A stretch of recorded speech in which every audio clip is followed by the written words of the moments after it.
786-456-4837. I have notes, I have thoughts, I have opinions. I can give them to you, but that's not how we roll here on Wake and Take. It's not how we do it. You do the work for me. You have to ask the right questions. And the only way you can do that is by dialing this number. 786-456-4837. Is the call screener working? That's usually a thing that we have to check on before you give out the telephone number. Is the call screener working? Do we know? Yes, it's working. You kind of broke the rules of Wake and Take, though. I can sense, Guillermo, you're upset, right? You damn broke the rules of Wake and Take? You know what? I don't know why we have so many rules in Wake and Take, to be honest with you. Because of Mike? Why did I lose? What rule did I break? There's a rule. Mike doesn't want anyone to talk until I say, but first we interview. Right, but you weren't going to. Oh, blank. Okay, I thought the rules were different because Mike's not here today, so you weren't going to be able to say. But first we talk to Mike because Mike's not here. It's a dumb rule. Yeah, you're fitting out right now, though, Dan. Now I'm fitting out. Okay. Yeah. No, listen, I'm with Dan though. It's a dumb rule. Mike is weird with rules. Mike's a control freak. Put that on the poll. Is Mike a control freak? Wow, you wait for him to be out 30 seconds. I would say that right to his face. That's true. I would. I've said it right to his face That's before. True. You would. I would. And it's also true. I mean, the guy just took a picture of me getting ready for. How is he sending me a screenshot of me getting ready for today's show? Mike's not here today. He's in Washington. I know. Oh, so he can see everything I'm doing? Mm-hmm. And he can hear everything I say? He can hear you just call him a control freak, which is something you would do right to his face. So not a control freak. Guy doesn't care, man. Just goes with the flow. Anyway, 786-456-4837. But first, do we have a goes with the flow guy here? You, right? You're our goes with the flow guy, right? Who's our most go with the flow person? Me? No, certainly not you. Definitely not you. You're last place on go with the flow. Certainly not Allison. You're right? the last place finisher, and you beat Allison in a complicated tiebreaker procedure. I guess it's me and Chris. I would say Fat Chris, more so than you, Roy. Yeah. But is Fat Chris like, I go with the flow. I'll go with anything, just about, within reason. Except for Wilbon getting angry at you. Well, forget it. I'm really upset about that, man. I'm still upset about it. Usually I shake these things off after like a half hour or so, and I have not been able to shake this thing off. I mean, it was disrespectful, and it's sort of a symbol, a crossroads symbol. You have arrived at all the big ESPN things. How dare he hold the keys to the last gate that's open, which is his journalism gate, which he has locked in front of you and said, no. You're infringing pollution. Will not get in here. Actually, it's from on high. It's from the top of a mountain. It's not behind a fence. Correct. It's a very big castle. It is. And I think the funniest thing about yesterday's interaction with Wilbon, for me, we were talking about the Golden State Warriors and the Suns and whether or not Steve Kerr disrespected the Suns coach, JP. We were discussing that yesterday. The fact that Wilbon... Well, you left out something. Like the thing that he objected to was your suggestion that would Steve Kerr do it in Game 7 against the Rockets, let the guys call the plays. Yeah. And what he objected to was the stupidity of what he believed to be that hypothetical. That's right. What he was objecting to, way too strongly, I might add. Way too strong. Well, that's the funny thing about it. The fact that he thought that himself and a handful of others, and only those people are capable of having that conversation, is funny. I mean, to me, that's just... Michael Wilbon, you're better than that. I'm sorry. It is condescending. There's no disputing it. Like only him, Kornheiser, you. Who else is in that crew? Pablo? Who's in this crew? I don't know if Pablo's even. It's like the guys with the bona fides. The guys with the bona fide. Pablo's got a decade of bona fides, but I think Wilbon and Kornheiser don't respect anybody who doesn't have 2 decades of bona fides. Journalism bona fide. Well, how about Reale? I mean, they love Reale, but Reale's worked with them for 15 years. Yeah, but that makes him qualified to talk about. What has he done that Stugotz hasn't done? Reale, really? Well, but wait a minute. But Reale, no, that's fair. Good Morning America. That's fair. No, but that's fair. Reale was discovered by that show, and Stugotz by this one, right? Yeah, I guess. I mean, but like if Reale came at Wilbon like that, would Wilbon have the same reaction? Like, hey, I won't have this conversation with you. No, he wouldn't. You're beneath my... No, he would not do that. But also, I don't think Reale would bait him the way that you were baiting him. I think Reale... Wait a second. You think I was baiting Wilbon? Your hypothetical is not something that Reale would have presented to him. Dan still doesn't have your back, it seems. Know, I don't understand what's weird. I'm baiting him. I was trying to have a conversation. Guy was rude. Remember when MC Hammer was rude to Dan, what you did? Yeah. You had his back. I know. I had his back, and I think my favorite part of yesterday was Stugotz saying we should play that, like during the break. Feel saying, horrible about we it. should play me. Let's do that now. Oh no! Well, you know what? Come on, No. Here is the right way. You know the text I sent you yesterday. I mean, come on, man. Oh, you don't want to do this? Okay. I don't mind talking about what we discussed yesterday via text, and then we can play it if you want. But I felt horrible yesterday. I was trying to make the whole thing about me. It felt hockey. But you didn't do anything wrong. You did nothing wrong. I guess baited him is the wrong term because he objected to the question. Whatever. It's sports radio. Just taking all of this stuff seriously is not something we should be doing. It's sports opinions. People who are self-serious about their sports opinions. How do you want to do this? I've already ruined Wake and Take, so let me get out of the way and start over. Music's not even playing. Let me get out of the way. Just replay the music and start over, and I ruined it, and I'll talk less, and you could take some No. Why are you talking less? Talk less. That means I have to talk more. Anyway, it's Wake and Take here on 790 The Ticket. 786-456-4837. I have thoughts. I have opinions. I got everything. And I can open up my mic and give them to you, but not going to do it. You got to get them out of me. 786-456-4837. Is the call screen thing working? Yes, it's working. All right, good. Let's play the sound of how a friend should defend a friend when his friend is in need of some defense from a friend. This is what you do for a friend who's in need of defense. You rush to his defense, and you take out a person who's been very mean to your friend, and you take him out publicly because you don't like... Well, hold on a second. In my meager... I thought you said less talking. I'm stalling because they haven't found the sound that you're looking for yet. Did they find it yet? Okay. I thought we gave some pretty good clues as to, hey, maybe we're going to play this. Don't do that to them. Sorry, that's a fine. Hammer, your most famous time was 20 years ago. So naturally, when people have you on the radio, they're going to want to talk about 20 years ago. You get that, right? Like, you get that, right?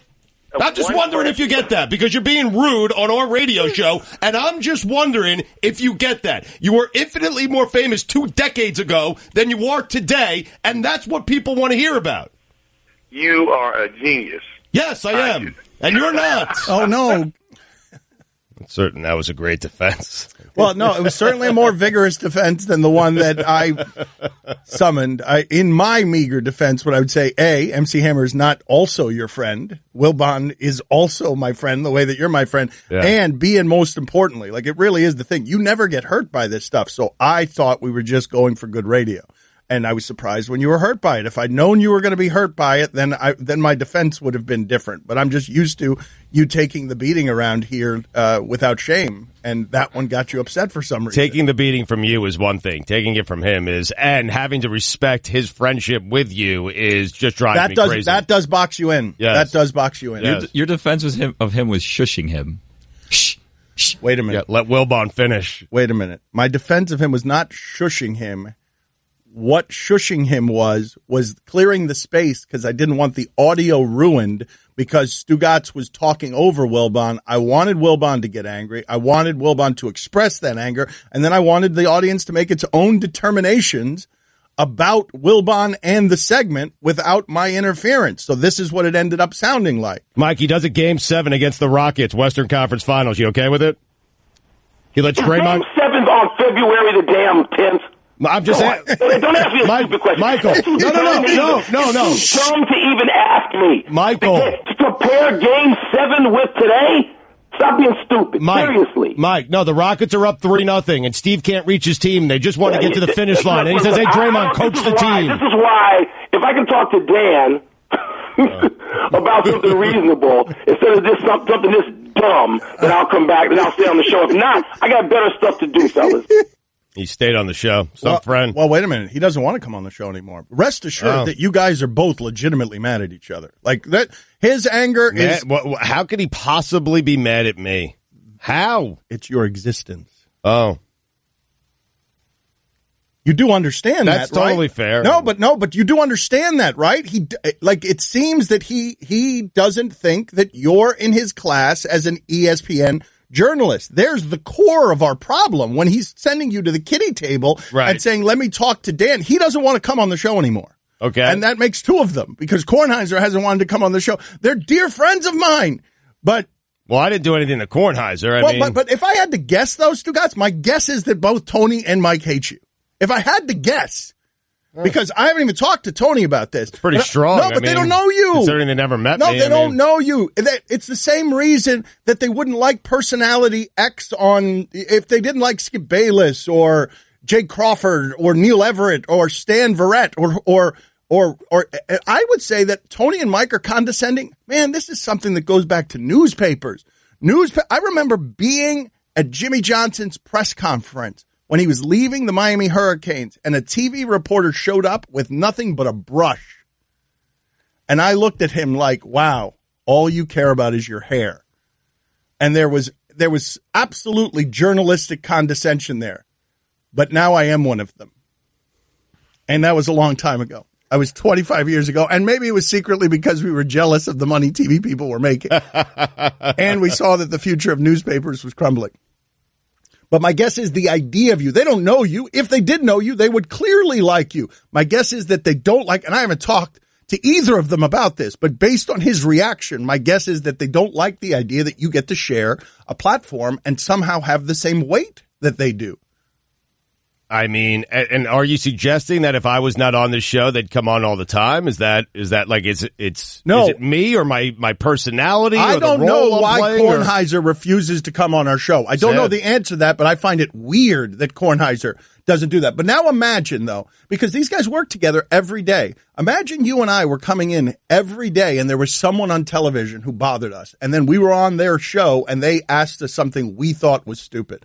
I'm guessing here. I honestly don't know. I've not had this conversation with Wilbon. Wilbon was texting me in real time yesterday how angry he was at the same time that you were angry.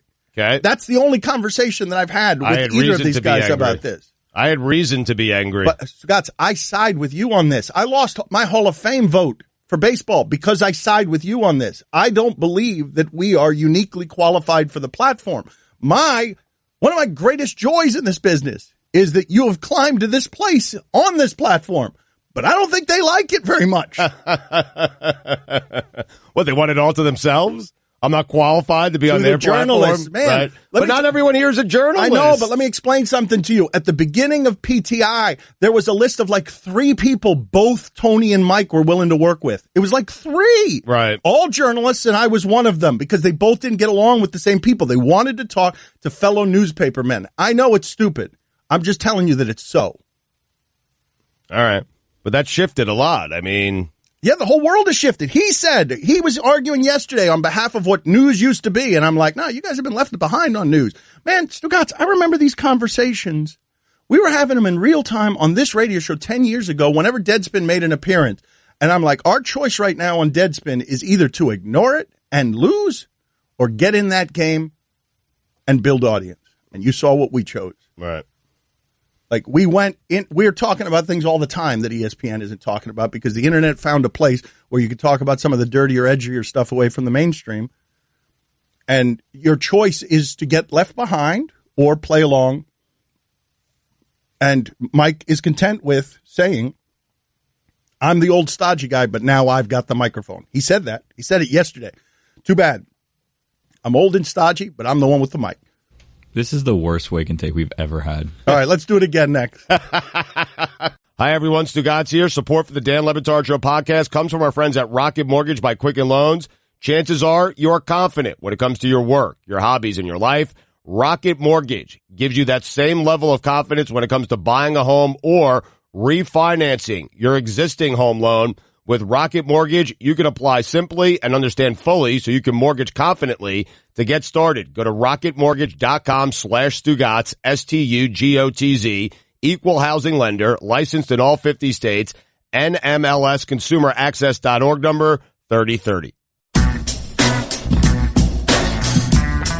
And now, back to Wake and Take with Stugotz. Call now, 786-456-4837.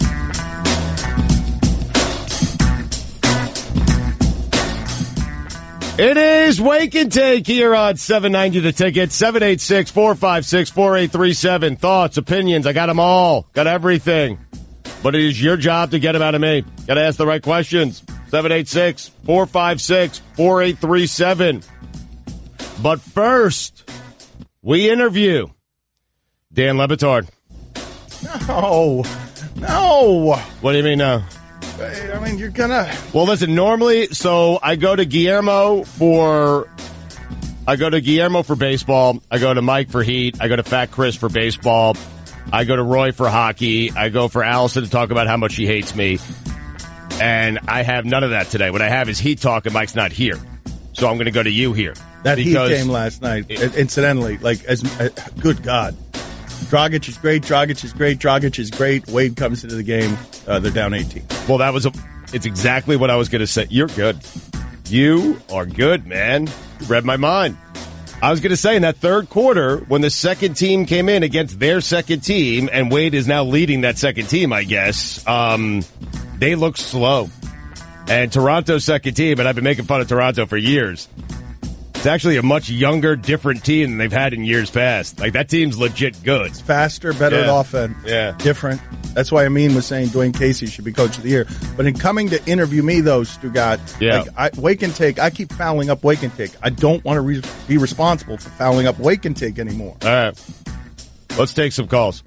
I interviewed you because Mike's not here, and so I wanted to talk some Heat, and that's why I went to you first. Oh, okay. There's nothing going on with the Marlins. Guillermo, anything going on with the Marlins? That was all your Heat? That was it? You got it out of your system? You know what? He didn't even let me interview him. He just kind of grabbed the steer. You noticed that, right? He just doesn't get He's Wilbon. He's smart. He just doesn't get, certain things. Like, sometimes you know how smart people are really great at certain areas, but they lack, social development in other areas? That's kind of what happens with Dan and Wake and Take. Einstein and me and Wake and Take. Guys, I got this. Happy Valentine's Day, everyone. Wow. Stugotz, Dan, what do you guys do for your significant others on Valentine's Day? Oh, it's fixed. 1-800-Flowers.com. I have a nice dinner reservation tonight. And I plan on, I already gave her a card, Hallmark. I gave her a Hellsberg diamond. And I plan on bringing home some stone crab tonight, this afternoon, that she can have as an appetizer before dinner. Do you write a long note on the card, or you just write love? No. Just love. Wow. You know what my wife does that I hate? I hate this.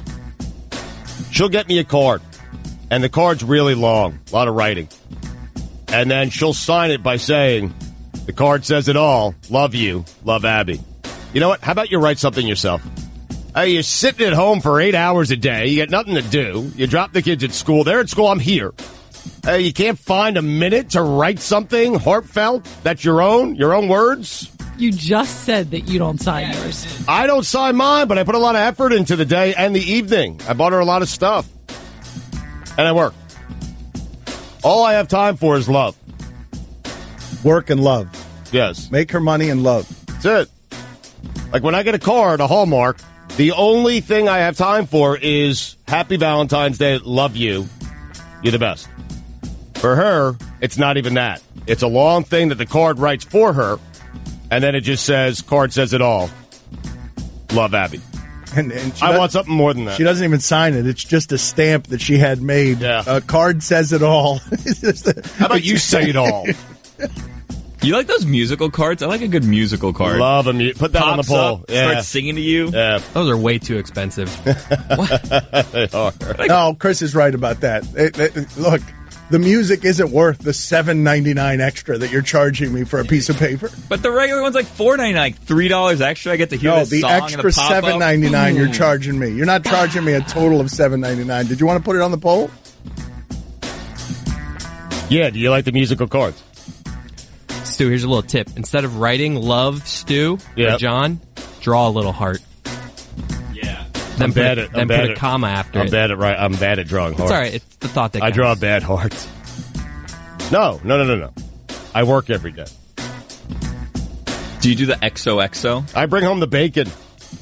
She does the XOXO, which drives me crazy. I mean, she can't even write love. Sometimes when I draw the heart, I put a little arrow through it. Oh, that's so nice. Is the arrow good, though? I feel like an arrow would, like, pierce your heart and, like, break your heart. It's just extra effort. It's Cupid. I mean, that's... How big is this heart that you're drawing? A little heart you can't draw an arrow through. You know, I write a line or two. You're the most important thing to me. Oh, Heart wow. with an arrow through it, comma. Chris is good. That's good. Chris is good. That's good. Chris is early in his relationship. That's true. Yeah. He just got back from his honeymoon. Tell me if you're doing that in 10 years. Wait, what else is a good thing to write? I basically just write, thanks for putting up with me, for my girlfriend. Yeah. Is that bad?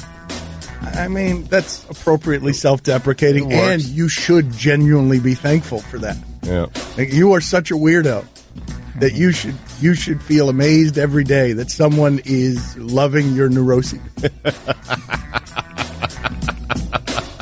What's your state of mind right now? With Mike out today, what is your state of mind? Did you sleep last night? I went to bed a little earlier because I wanted to come in a little early to get things done, do the sound sheet, have all that ready to go. I woke up at around 4:30. Went back to sleep. Didn't sleep well from about 4:30 to 5. Then I got up. Just did I some showered. quality worrying there from during the witching hour, 4:30 to 5. You did some real quality worrying. Yeah. We did the normal thing where we started planning all these Valentine's Day things, but of course we were planning it like this morning. So far they haven't come to fruition yet, but we're Right. working on that. We're not good planners. No. We're None of very us. bad. No, Allison is good at planning, but she's trying to shapen up that entire room. We're not, as a group, very planned. This Valentine's Day just came out of nowhere this year. I know. It did sneak up on it. Right. There were no reminders on our show. None. Zero. None. It just... I thought the show was going well the first segment, to be honest with you, but in the break, you guys were scolding us, and I don't think it's going that well anymore. It felt like a scolding? We didn't hear what Dan does for his girlfriend. I'm a bit of a Valentine's Day botcher. Shocking. Well, here's the thing, right? I don't believe in Valentine's Day. Like, I think it's... Oh, you're that guy. Well, Like you don't think I it am exists? that It exists. That guy. man. No, it's Every other day is Valentine's Yeah, every Day. day Right? should I be. get it. No, Right. we should always We get love it. each We other. get it. I'll Right. say it. It's stupid. I mean, of course you think it's stupid. Put that on the polls. Valentine's Day stupid. Because I kind of I think I'm going to side here with Allison and Dan. Well, but here, not only is it stupid, it is a commercial cliche contrivance where a lot of people make money on your feeling of obligation to profess your love to someone. Which business. is no, but that right there is why I end up botching it, because if it's important to whoever you're with to make them happy, you have to do whatever it is that you have to do and then want to do it. Like, it can't be a resentful Valentine's Day thing, but because I don't believe in it, and because woman X would need that, you got to figure out a way to give it to her, and I'm not good at giving reluctantly. Wow. I think you're not someone that does lots of things they don't want to do. Like, I feel like you only do things you really want to do. You know what? I think that is absolutely so. That what I am most against is obligations. And February 14th is a date. So is December 25th, by the way. Don't obligate me to buy things for people. I buy plenty of things. But why? I mean, there's special dates. I mean, how about a birthday? I mean, I don't believe in that so much either. You don't believe in birthdays? I never celebrate my birthday. I never celebrate it in any meaningful way. but we get you a gift on your birthday. I know, but I don't care about that stuff. What do you care about? I care about how good a show you're going to produce today. Let's care about that a little bit less. Yeah. Let's treat that like Valentine's Day. What else do you care about? I would like to make a list of the things that you care about. I care deeply about everyone staring at me right now. Roy's not staring at you. No, he was looking away. Nachos. I haven't had nachos in a long time. Can we go to some calls, please? Why? You guys turn this into about me, Listen. and then you get mad at me for ruining Wake and Take. This is Wake and Take. Sometimes we go to the calls and sometimes we don't. We're talking Valentine's right now. You just go with it. We talked about this first segment. Jeez. Jeez. Go with the flow, man. Getting out again. What does Roy do? I don't do anything for Valentine's Day. I actually celebrate the week before because that's my wife and I's my first date anniversary.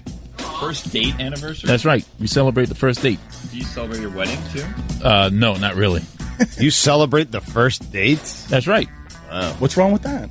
That's a little weird. Was it set like this was like your first date, or it's like how many dates did you actually have, and then like this is the first? No. What he mean? This was the first date of any kind Roy has ever had. No. That'd be worthy Thanks, of a Dan. celebration. I mean, Making me a lonely guy here. It's why it's so memorable.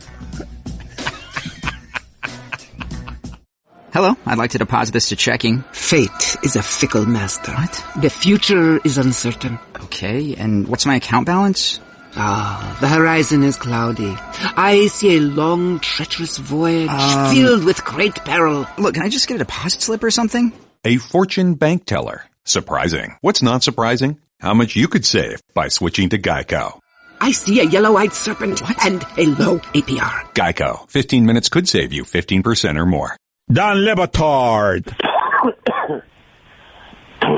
you okay, John? Yeah, that's a good question. I was going to ask that. Is everything okay? Oh, cough. No, I have allergies, so it makes me cough. Okay, no problem. Stugotz. You okay? Yeah, are you okay? Yeah. You okay? Yeah, I'm all right. How about you? I'm fine. Thanks for your concern. Thanks for yours. I've never had anyone I've never met this concerned over me and my house, so I appreciate it. Okay, man. I'm a big fan, man. I'm concerned about it. It's funny, John. No, I'm not okay. How do you do that? Finally, man.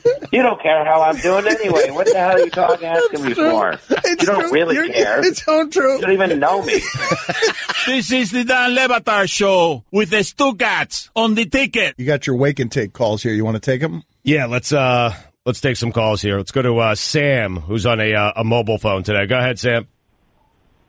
Hey, guys. The whole Steve Kerr thing yesterday got me thinking about when you were asking about the Warriors winning with sandals.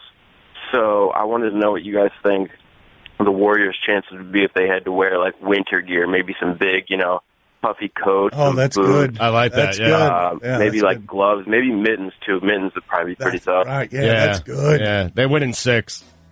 All right, hold on a second, though. I do think I want to explore this a little bit. We have talked about whether the Warriors would win the title if they were forced to play in flip-flops or barefoot.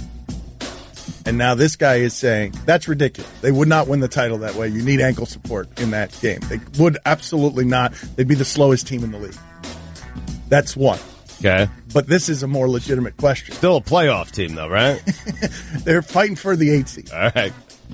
I say that conclusively. I've run the advanced metric. Okay.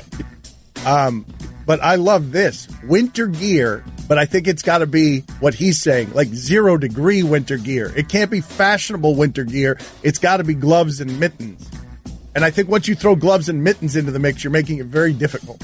But do they wear, like, activity winter gear? Like, could they be wearing ice skates? Or are they strapped to a snowboard or skis? Or, like, ski boots. What are those things that look like tennis rackets that they put on to, like, walk through, like, Antarctica or whatever? Yeah.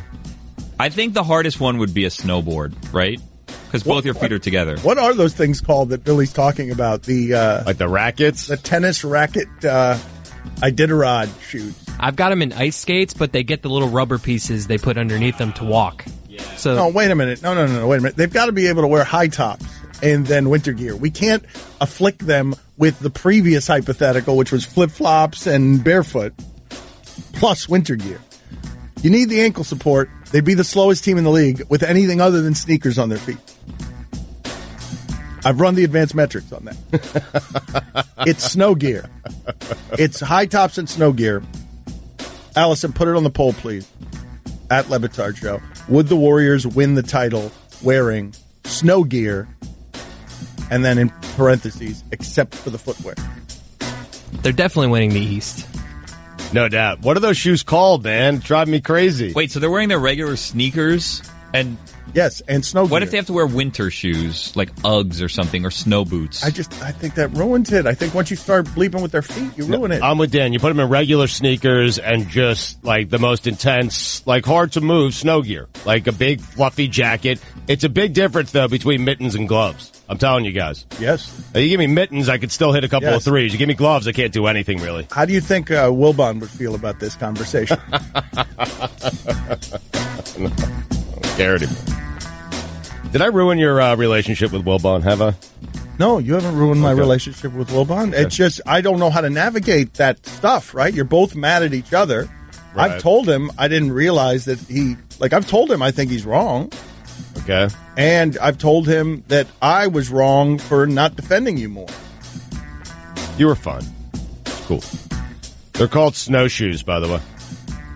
Just regular snowshoes? Yeah. All right. Put that on the poll, Allison, as well. Did you know those tennis racket shoes for the winter were simply called snowshoes? Putting a lot on Allison this morning, Or what were they called? I guess what... Yeah. Do you know what they're called? Don't put snowshoes in the question.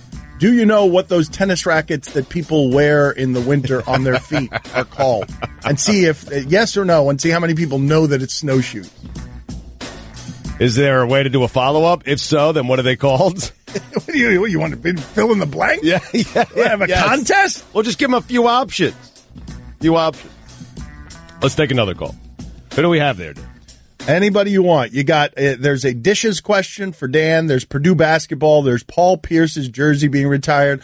There's I Want to Be Stu's golf ringer. I sold the J.J. Watt painting I bought from Flembrandt and Chris Sims' quarterback list. You can go to any of those calls. Let's go to the Flembrandt J.J. Watt call. Okay. Taylor, you're on Wake and Take with Stugotz. What do you have for us? Hey, Stu. So, yeah, I bought the J.J. Watt for $100 out there on, right in front of the Clevelander.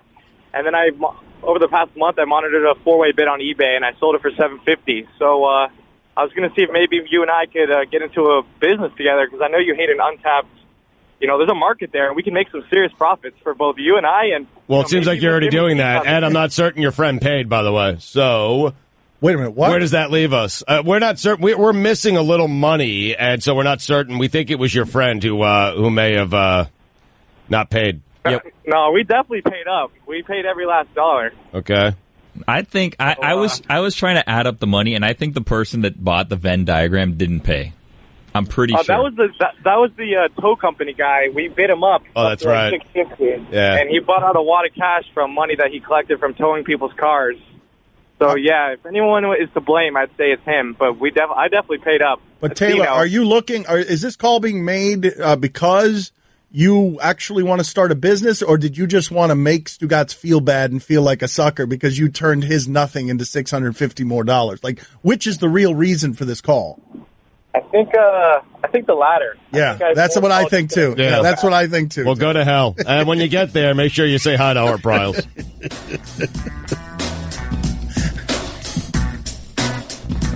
Let's go to whoever had the call about the dishes. Let's go to that one. Nick, you're on 790 with Stugotz. What do you got? Hey, Dan, question for you. When you pull a dish out of the cabinet and you put food on it and eat it, when you're done, if there's just a bunch of crumbs, you just swipe the crumbs off and put the dish back? And a comment, I think the Golden State Warriors would be awesome if they all wore black duster jackets and sunglasses. That would scare the Republican Party more than anything. Thanks. I haven't washed a dish since 1989. Like, do you use a dishwasher, or like you just uses Mike? You leave the dishes around and they get washed. Clean, when I get back, they get washed. I do that, though. If I have a snack on a plate and just got a couple of crumbs and I know it was just cleaned, I'll brush the crumbs off into the sink or the garbage and then put the plate back in the cabinet. In fact, Chris, you doing that? Definitely. Yeah. What if you're drinking water? You just put it into dry? Yeah. Yeah, that's it. Yeah. The last time I tried to run the dishwasher as a courtesy to the people who help me with these things, the kitchen floor filled with suds. So you put dish detergent in the That's dishwasher. That's correct. Thank you, Roy.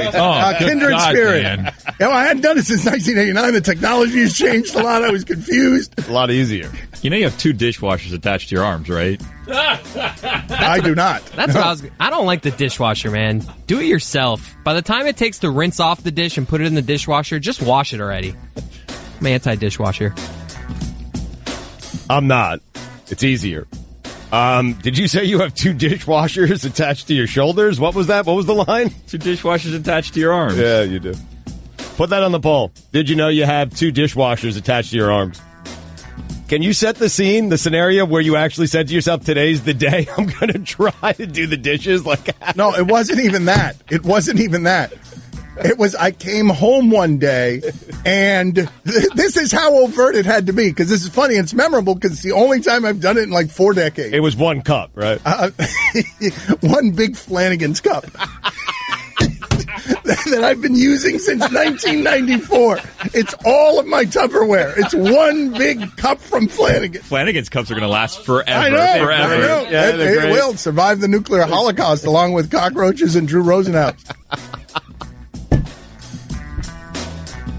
And Flanagan's cups. Yeah. Put it on the poll, Allison.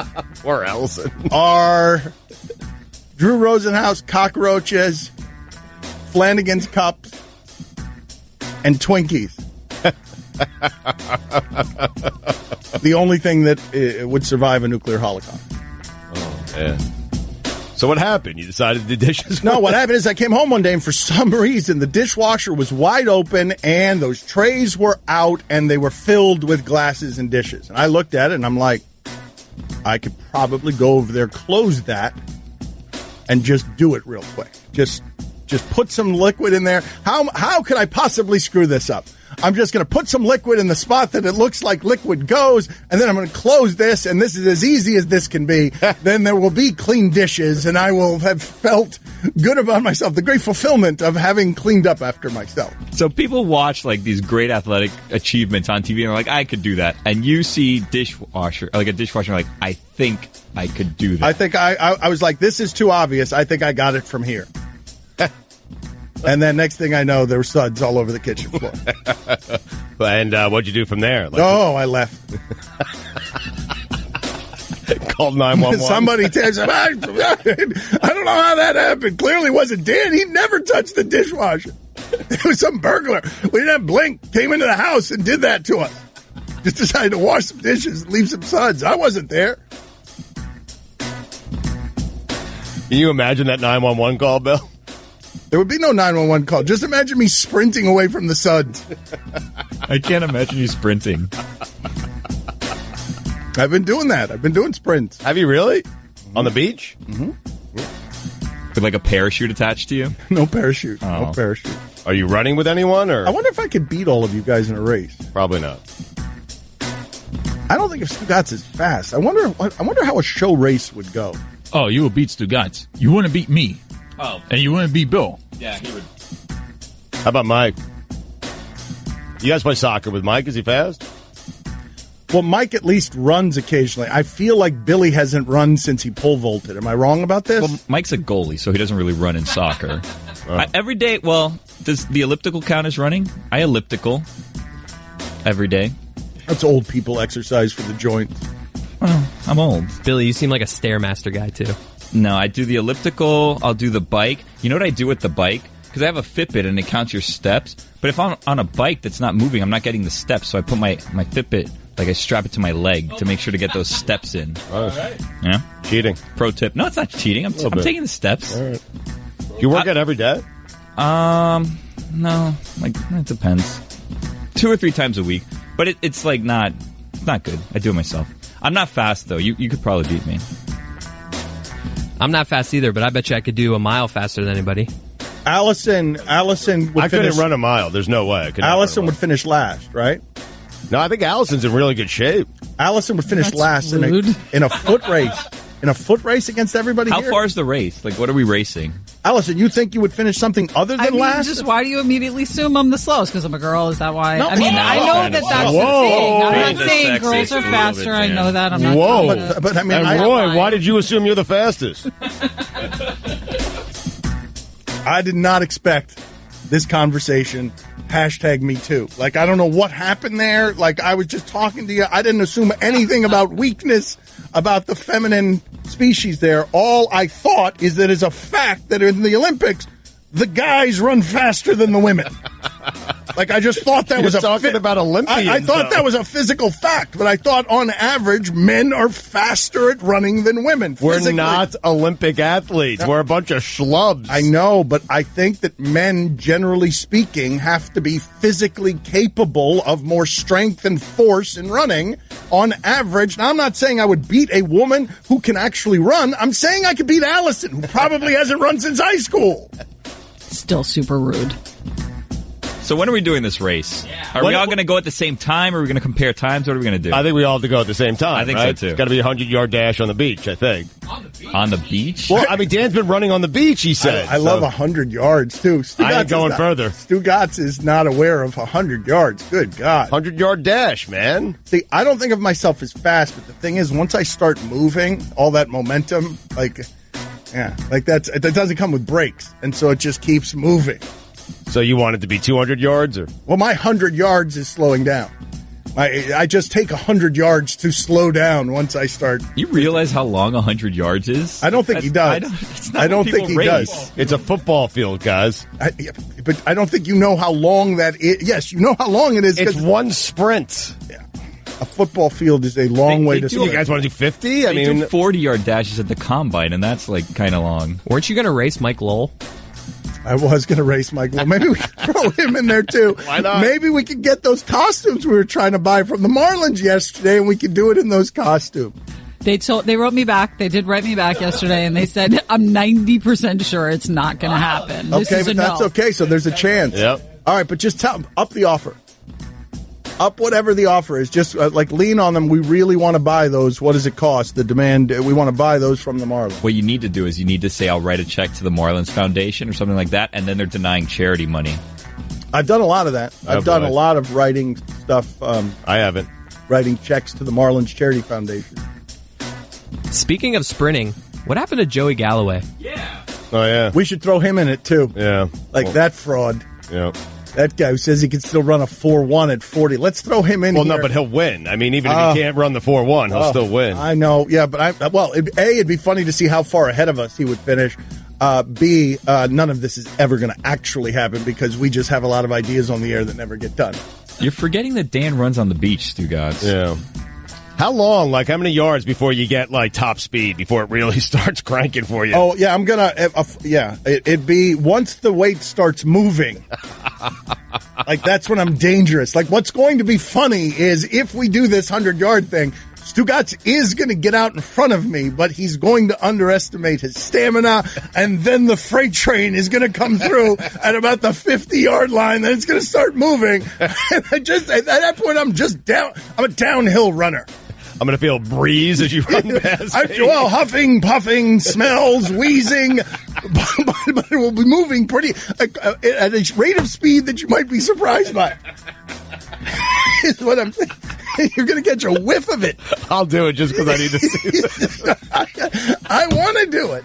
Let's go. Call Galloway and Lowell. This is the Dan Le Batard Show with the Stugotz Podcast. A texter writes in, please have fake Howard Cosell call your race.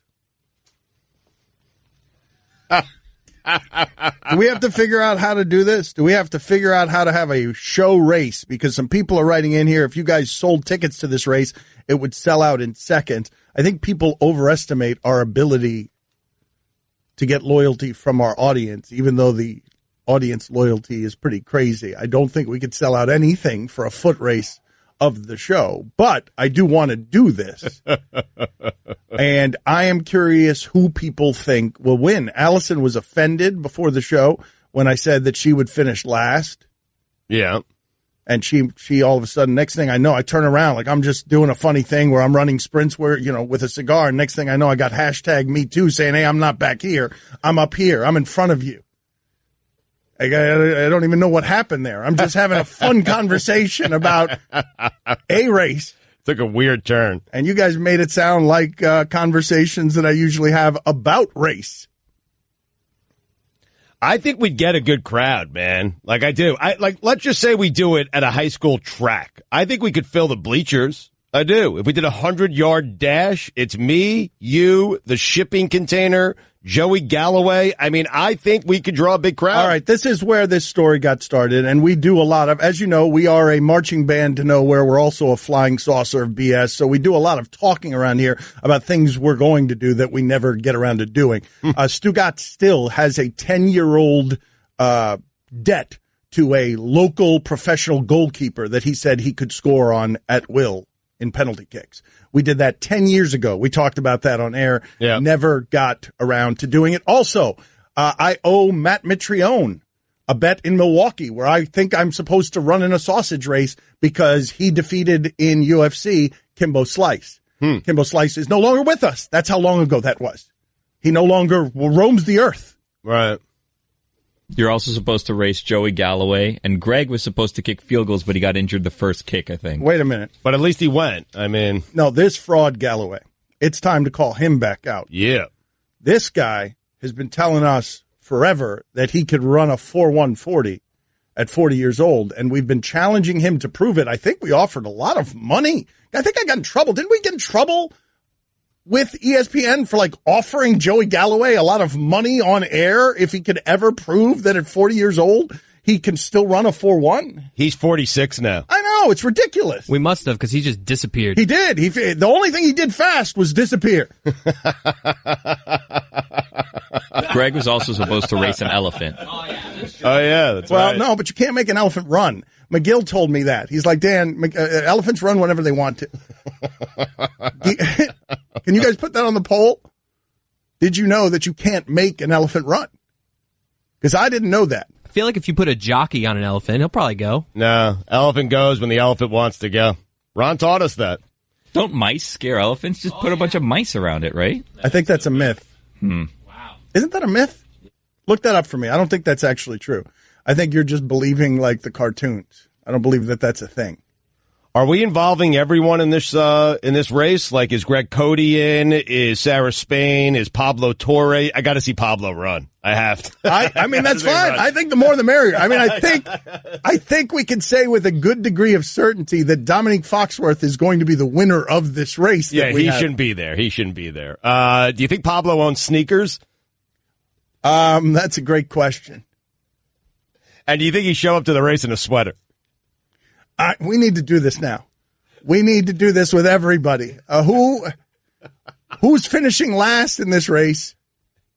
Not that I should talk, but can you picture Pablo at the gym? No, it's hard to imagine. Yeah, because he's wearing a sweater everywhere. Like you don't go to the gym and think of sweaters. By the way, speaking of sweaters, we were discussing during the local hours. Do you think that the Warriors would win the title in snow gear? Because I think Houston's going to make that hard. Houston makes 10 threes last night in the fourth quarter. That's the record. 10 in the fourth quarter. A game against Minnesota was close. Minnesota feels great about itself. This is fun. This is great basketball. Boom. Buried in the fourth quarter because Houston on the road hits 10 threes in the third quarter. And again, you just said it, at Minnesota, 42 points on the road in the fourth quarter. I've watched them so much this season. There is nothing you can do when they're hitting those shots. Thibodeau is known for defense, right? And it doesn't matter. Basketball's changed so much. Right. So they wouldn't actually beat the Rockets in snow gear. But put it on the poll anyways. At Le Batard Show. Would the Warriors win the title wearing snow gear? First question to Pablo Torre, who none of us can imagine ever having gone to the gym or owning sneakers. We'll get to that in a second. But first, do you think that the Warriors would win the title wearing snow gear? Pablo? Hello. Yeah? I have a lot of sneakers. Hold on a second, Pablo. We didn't ask you that. That's not yet. what I asked you yet. Do you think that the Warriors would win the title in snow gear? With sneakers, though, right? Yeah, sneakers. Sneakers and high snow tops, gear. but Yeah. snow gear. Yeah. So not snowshoes. We're just talking about like parkas and stuff. But, yeah, and mittens, though. Mittens or gloves, like 0 degree weather. 0 degree weather. I feel like the Warriors would not win the NBA title if they couldn't use their hands or really jump. So where would they playoff team, though, right? A 3 seed? Yeah, I feel like they make the Western Conference Finals. They're not gonna win the title. Okay, how many sneakers do you own? I own this is embarrassing. I own probably 3 dozen pairs. All right, so he's a sneakerhead. How about running shoes? But he's a collector, but he doesn't wear shoes. them. Yeah, you're wearing them to look good. You're not wearing them to be useful, are you? Well, that's the thing is that I own probably like 24 Adidas Ultra Boost running shoes that I have never used to run. Okay, well, let me ask you this question: Have you ever ran? Have you ever run? Do you think you would finish anything other than last in a foot race of this show? What distance are we talking? We've been talking about between 40 yards and 100 yards. Oh, I feel like I would be. I mean, how many people are on the show that were racing? Well, it's everyone. It's Dominique. It's Allison. Let's take Dominique It's out Super of this. Dave Osborne. It's Mike Lowell. The whole thing is weird. But it's Joey Galloway. But just where do you think you're finishing? Listen, we're taking Galloway and Foxworth out of it. They'll run, but they're not competing with us. We're not doing that. I think it'd be funny to have him do a 100-yard race where Galloway and Foxworth finish 70 yards before we do. That's fine, but it doesn't count in the overall standings. And don't worry about Lowell. He'll finish last. So where do you think? What do you think's happening here? Among the people who have never been paid to run as part of their job description, I feel like I would be in the top 3. What? No way. What? All No right. way. All right. Well, It's now we got to do something it. to me. Now we got to do it. All right. Now we got to do it. I'm in, and I will unleash all of the energy that my sneakers have stored and have yet to unleash on you. Who are you thinking you lose to in this scenario? I have trouble figuring out how fast, Billy and Roy are and Mike. Those are the guys I'm kind of respecting. Sorry, Chris. Those are the guys I'm kind of respecting. How about Mina? Are you kidding me? I mean, I'm not trying to be... Yeah, you are. Hashtag me too. Be careful. Be careful.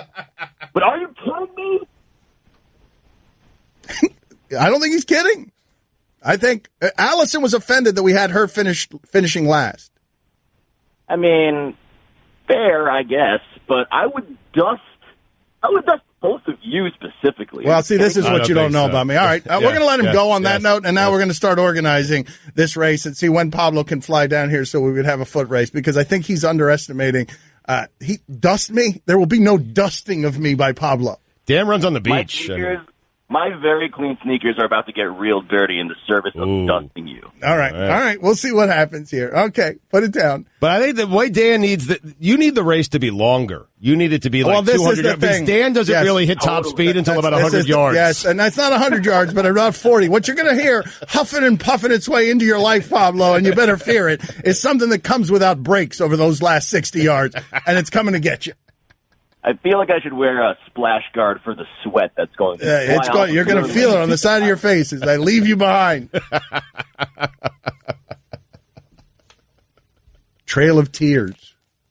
Splash. Is Cody involved in this race? Yes. Pablo's not finishing top 3 in a show race. Put it on the poll, please. At Lebitard Show. Is Pablo finishing top 3 in a show race? ESPN Radio is presented by Progressive Home Insurance. Getting a quote is easier than ever. Here's your SportsCenter update. A fluffy Bichon Frise named Flynn won Best of Show at the Westminster Dog Show. Westminster. Did I just do that? Westminster Dog Show. Ray Allen, who was absent from Paul Pierce's jersey retirement, said that there is nothing but love for Pierce. Fraud. This SportsCenter is brought to you by JCPenney. There's more to love at JCPenney this Valentine's Day. Come in for great gifts at sweet prices like fine and fashion jewelry, heart fine jewelry, or a Sephora fragrance sampler. Get in now and find what you love only at JCPenney. For all the latest headlines and information, tune in to SportsCenter on ESPN Radio all throughout the day. What you and Pablo underestimate is long strides. You guys underestimate that it takes you guys 15 steps. When this giraffe starts moving, one step is like 15 of yours. You're not a giraffe. The elephant. When this elephant starts moving, when this elephant feels like running. Hi, everyone. Stugotz here. Support for the Dan Lebitard Show podcast comes from our friends at Rocket Mortgage by Quicken Loans. Chances are you're confident when it comes to your work, your hobbies, and your life. Rocket Mortgage gives you that same level of confidence when it comes to buying a home or refinancing your existing home loan. With Rocket Mortgage, you can apply simply and understand fully so you can mortgage confidently. To get started, go to rocketmortgage.com/Stugotz, Stugotz. equal housing lender, licensed in all 50 states, NMLSconsumeraccess.org number 3030.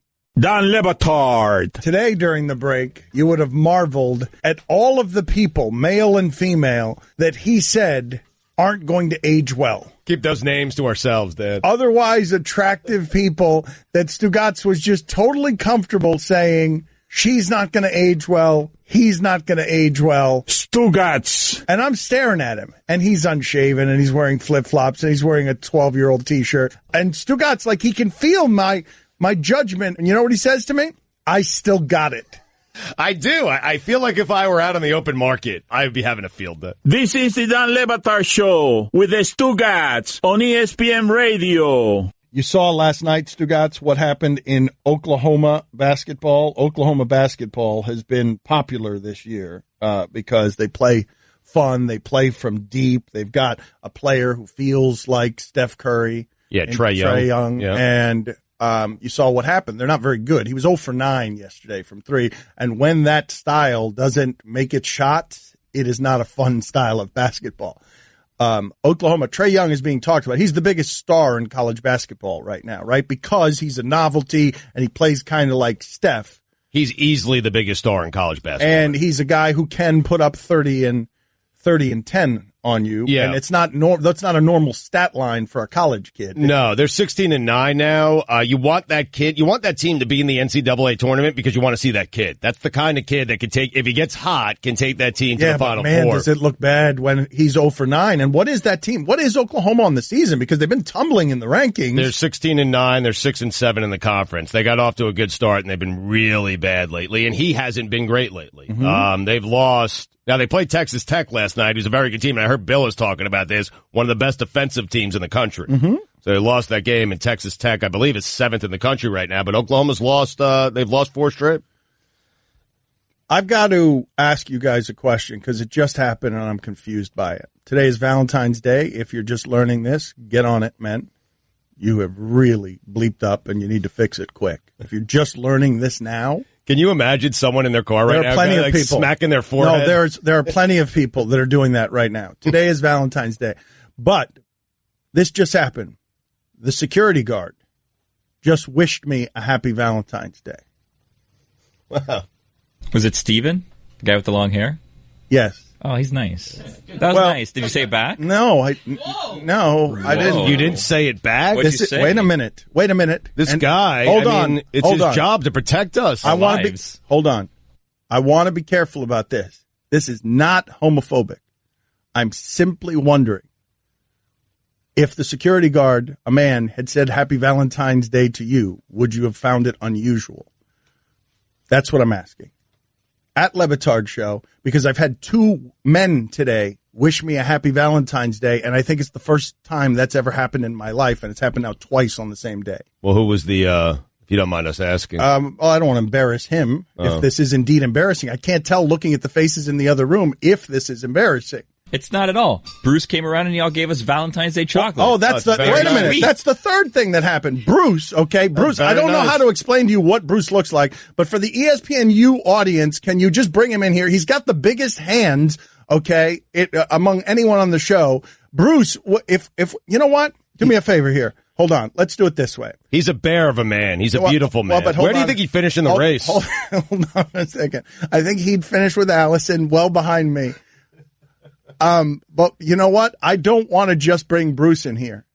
I want a whole lineup of the people who work on our show, and I want people to be able to decide on ESPNU who looks least likely to show up with 2 heart-shaped chocolates today, just based on nothing more than physical appearance. Now, we're doing this on television. I don't mean this to the exclusion of the radio audience. I will explain this as well to the radio audience. But right now, you're going to get a treat if you're watching just on ESPNU, because we're going to bring every camera person and every person who works here, and we're going to create a police lineup behind Billy and Roy. Right. And I want you to look at those people and tell me who is least likely to show up today with 2 heart-shaped chocolates. Well, it's probably not going to be Janicki since we said his name is Bruce already. So that's a bit of a now tip. Bring everyone in, and I just want the visual image. I want people to understand that what I walked into today was 2 chocolates, like we all had, 2 heart-shaped chocolates on our desk. We should also take a picture of this, guys, and put it on social media. Put it on Twitter and let the listeners ask them the same question on social media. Somebody take a picture of this. Got to take a picture. I'll take the picture since everyone's lining up. Okay, let's everybody who works on the show in the picture. Who's that? Who's that? Okay. One person I've never seen. Is that it? There, we got more people. Where's Arnaldo?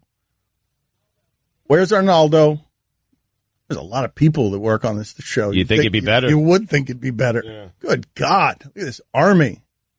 We're getting everybody in here. And the question to the ESPNU audience, Arnaldo, make sure to get in there. Roy, you take the picture, please. Can you take the picture or are you too close? I will take the picture. And so there's our staff. I want you to tell us who is least likely to produce 2 heart-shaped chocolates and put them on the desk today among that cast of characters. Because it's fairly bleeping amazing. It was a big upset. Thank you, guys. I appreciate your time. Thanks for the chocolate. Do we have what we need? We got the picture that we need. We'll put it on the... Hold on. Everyone stay for a sec. I just think it's unusual. I would think it's unusual as well if a guy said Happy Valentine's to me. But I would get past it quickly, and then I would be nice and say, yeah, you know what, Happy Valentine's. You would? I would, yeah. I get past it. I get past the awkwardness and the odd feelings that I have, and then I would just say, yeah, Happy Valentine's. It's a nice thing. I mean, I know, nice. But it's weird, though. Is it not weird? Am I wrong about this? Because it's never happened to me before. And today, now, you just reminded me of the hearts. It's happened to me 3 times. It's 10:24 Eastern. I've been wished a Valentine's Day in some form by 3 different men in my life today. So you just like grunted back because you didn't say it back. I didn't say it back. No, I was very repressed about it. I did not. But the first time I got it, my response was thank you, and I didn't mean that either. It's good to know our security guard is alive. He was awake. Maybe not. Maybe we woke him. That happens sometimes. So what are you going to do, like, moving forward here? Plenty of people are going to wish you a Happy Valentine's Day today. They are. They're going to wish. Dan, I'm telling you. No, I'm asking you guys if it feels weird. That's what I'm asking you. At Batard Show on Twitter is how you reach us. Happy Valentine's. Don Le Batard. Stugotz talking about movies is one of the most amazing things you'll ever see. He says he wants to know in a movie's title what a movie's about, and he was just yelping and complaining. Stugotz. Well, I mean, Dances with Wolves, which is one of the most overrated movies in the history of movie making. The guy never dances with a wolf. If the title of the movie is going to be Dances with Wolves, then I want to see a guy dancing with wolves. Costner never did it. Right. You're waiting soft 3 hours for a guy to dance with a wolf. This is the Don Le Batard Show with the Stugotz on ESPN Radio. Ron McGill going to join us later in the show. Chris Sims going to be on with us as well. Kevin Arnovitz with us now. He's our basketball guy. He knows his stuff. ESPN, the magazine. I guess we'll start here. The Warriors, where would they finish if we made them play in snow gear? They've got to be wearing their high tops, but otherwise they're dressed for 0-degree temperatures. Where do you put that team? Are we talking like the kid in the Christmas Story, like your parents will put you in? It's 0 degrees, Arnovitz. It's 0 degrees. We're saying big Parker jacket, dress, gloves. Dress accordingly. It's not 30. Pants. It's not 35. You might need gloves or mittens. All right, so like Steph, I think could shoot 37% in mummified, basically from 3-point range. Okay. Clay's stroke, like he's flying around this. He gets slowed, so he's now down from 45% from 3 to like probably 33. So I don't know, like maybe 52 wins. Okay. So minus 11. Yeah. Okay. Championship, or right, so do the Rockets get them in the conference finals? They're the Thunder. They're the Thunder. Yeah, they're essentially a 3 seed in the West with snow gear. So they can win it all, though. I mean, they could, yeah, but I mean, unlikely. The Rockets from 3 probably better than the Warriors from 3 with mittens. Yeah, I think so. Well, that's where we are with this season, though, right, Arnovitz? It's basically going to come down to, in a 7-game series, who can make more threes between Houston and Golden State. That's where we are with the math in this sport, aren't we? I mean, yeah, but also Houston defensively to me is the story, right? Like we knew this was going to happen. I mean, we knew they were going to be a juggernaut. they actually defend. And that was, if you told me, hey, this Mike D'Antoni team with James Harden as one of the principal guards, and hey, Trevor's getting older and Ryan Anderson's out there 25 minutes a night, like, can they at all? Because that's never been the question is, can they score enough? It's, the Warriors play a top 5 brand of defense when they're engaged, really a top 3, and the Rockets are the Rockets. And that's, to me, been where the margins closed, is the Rockets actually defend pretty well. Can you explain that? Because that doesn't, that's not like a D'Antoni staple right there. And when you have James Harden, as you mentioned, at the center of that, how are they so good defensively? It has to be the other guys, right? Right. All right. So you have Chris Paul up top. You have Clint Capella in the middle. You devise a scheme that's kind of Warriors-esque that allows people to switch. This means that now James Harden isn't pathetically trying to fight through screens. You bring in Luke Mamute, PJ Tucker. You've got Trevor Ariza, who's still long and smart defensively. You can hide Anderson a little bit, and so all of a sudden your personnel looks like 80% of the guys who get real minutes on that team are well above average defenders, and you hide the other 2 and play whack-a-mole. Why does the guy that you hide on defense so often look like Ryan Anderson? Why does he look like Ryan Anderson? Yeah, why is it always Korver? Like, is he in a Ryan Anderson suit or something? No, just the whole thing. Just Ryan Anderson, Kyle Korver. Well, he's also saying James Harden. Isaiah Thomas. Isaiah Thomas is another guy you try to hide on defense. What's the list of guys you try to hide on defense? Oh, this is good. All right, so you're going by team, like hiding on defense. Who else do you hide? I'm going through the major teams. Yeah, Isaiah, very small point guards who aren't named Chris Paul or Mike Conley. Like dedicated 3-point shooters whose only real discernible skill is doing that, like Ryan Anderson. I'm trying to think of the other guys in the league. Kevin Love was one of those guys, but I actually think he's always gotten a slightly bad rap. I'm not going to sit here and tell you he's like this grand protector. But let me ask you this, Kevin, though, as an expert in this field, and again, Kevin Arnovitz with us, ESPN The Magazine. How do you measure individual defense, you personally? This is the Bermuda Triangle of all the analytics and everything we've been trying to discern. That we have an answer for everything, and we don't really have an answer. You have the eye test, and then you get we have some good metrics. This defensive real plus minus that some really smart guys developed at ESPN, and you can go kind of deep in the stat filter if you go to the site. It's pretty good, and the reason you know it's good is when you start sorting by defensive real plus minus, the list looks exactly like guys that like Andre Robertson before he got injured, like twice as good as the next guy at his position. And I think that's a really good one. I mean, to me, it's sort of like, if you're a guard, how do I judge it? How long is the big man on the pick and roll holding down the floor while you fight through that screen? And if you see big men just kind of waiting for that guard, then I as a guard, I don't think much of your defense. Like how quick do you react as a big man to the action? Are you there under the rim protecting it when you're supposed to? Or historically, you Zach Randolph, who's still kind of wrestling with the power forward on the other side. And, oh man, they're coming my way. Do I move now?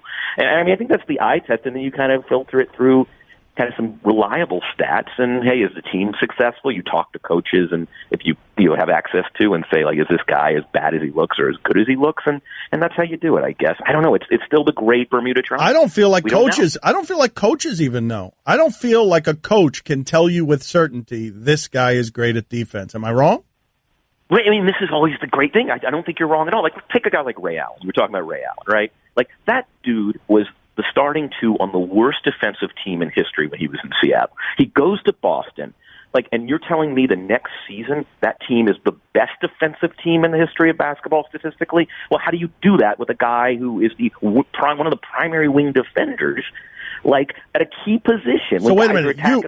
You, Kevin Arnovitz, who knows as much about basketball as anyone I know, you look at the Boston Celtics last year and you simply can't figure out why they're good at defense when Isaiah Thomas clearly stinks at defense. I'm talking about the 08-09 team. I'm talking about No, I know, but I'm saying I'm making it broader than that. I'm saying last year's Celtics team, could you tell why it was good at defense, and was it because it had good defensive players?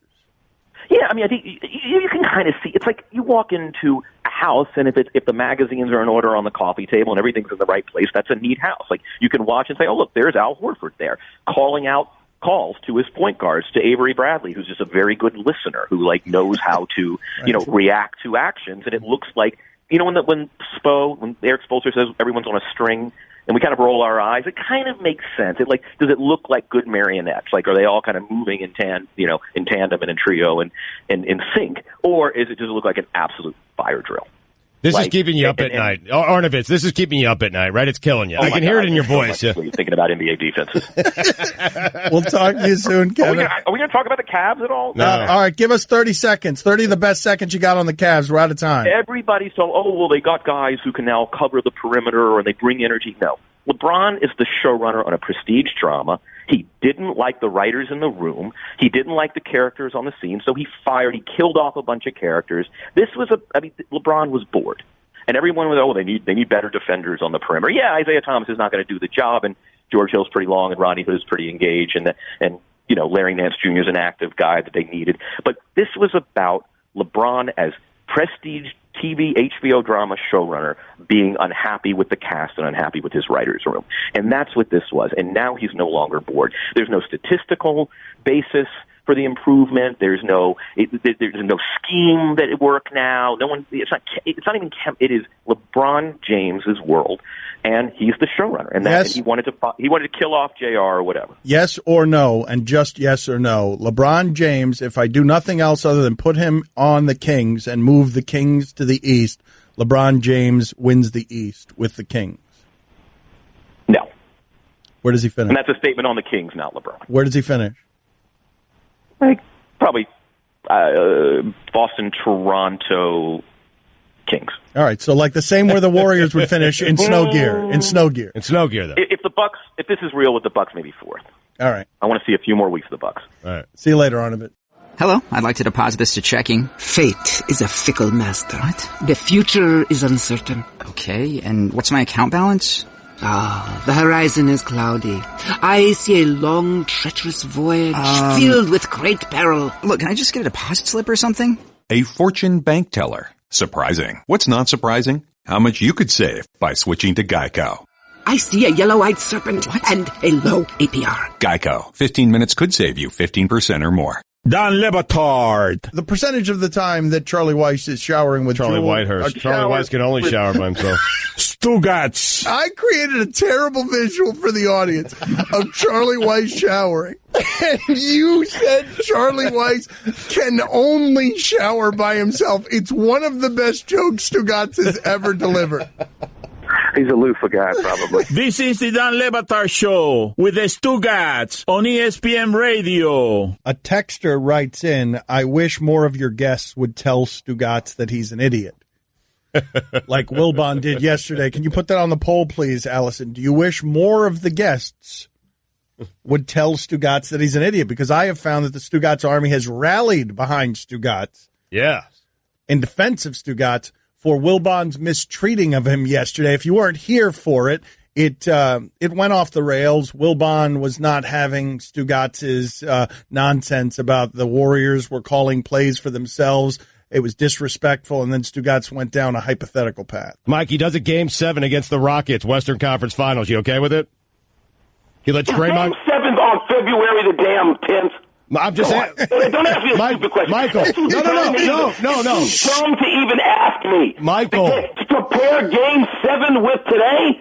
Stop being stupid. Seriously. Mike, no, the Rockets are up 3-0, and Steve can't reach his team. They just want to get to the finish line. And he says, hey, Draymond, coach the team. This is why, if I can talk to Dan about something reasonable, instead of something this dumb, then I'll come back and I'll stay on the show. If not, I got better stuff to do, fellas. Call me a bum, man. That hurts. And your laughter didn't help. Love you, though. Happy Valentine's Day. You too. Chocolate? If you weren't with us earlier, 3 men today have told me Happy Valentine's Day. I think it's odd. Okay, so put that on the poll. 3 men have told Dan, put it this way, have told Dan Happy Valentine's Day today. He thinks that odd. Is it? Is it odd? Who's the third person? You going to tell us? No, why do I have to tell you the third person? Because we're dying to know. We know the security guard wished you one, which is great. We know someone on the show left you chocolates, which is awesome. We're glad the security guard has a pulse. My girlfriend's father wished me a happy Valentine's Day. Very nice. Very nice. He's a bear of a man. He set off some fireworks the other day, and his whole house caught fire. And it's just, so, but now, thank you, by the way, for causing whatever family strife that's going to cause, because he didn't want to be embarrassed by that. Was it in person, or did he, text you? No, it was a text. Was there an emoji? That's weird. There's a heart. The text is, you guys are the worst, man. Yeah. You guys are the worst. I'm telling you how deeply uncomfortable I am with this, and everyone is leaning toward the mic in a way that they never are when I actually need their help to ask follow-up questions. But what was the emoji that was attached to it? Was it the face with the, blowing a kiss out of its mouth with a heart? For the love of God. Now you're going to make me look it up. Yeah. Oh, it's got to be a red heart. There's got to be a red heart. But you know the one I'm talking about, the face that blows the heart out, right? Yeah, and the puckering in the lips. I'm going to send it to you right now. Right? I want that. All right, I'm going to send it to you right now. It's my favorite. It's my go-to emoji. It is. That's weird that he sent you a text, though. All right, no, wait a minute. He was answering. I invited him to something, and he said, sure, he wants to go. And then the next text was Happy V-Day. He couldn't even bring himself to do it. And I don't know. I don't know what's happening there. I think V-Day is appropriate. If you're abbreviating it, you're good. It's better. But am I wrong? Nobody's given me anything in the way of an answer. I keep looking at that room asking, is it weird that the security guard said that to me? Yes, it's weird. It is weird. Is the girlfriend's dad older or younger than you?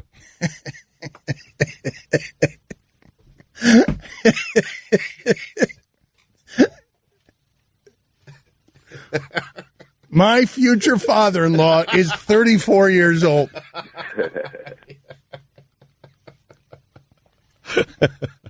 Happy V-Day. Does he know that you use fireworks outside? I mean, what's going on with it? No, wait.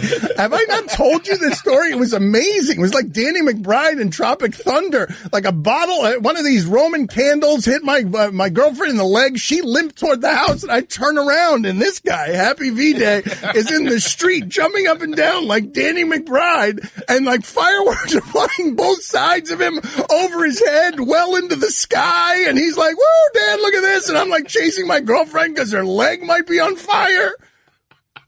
Happy V-Day to you too, Victor.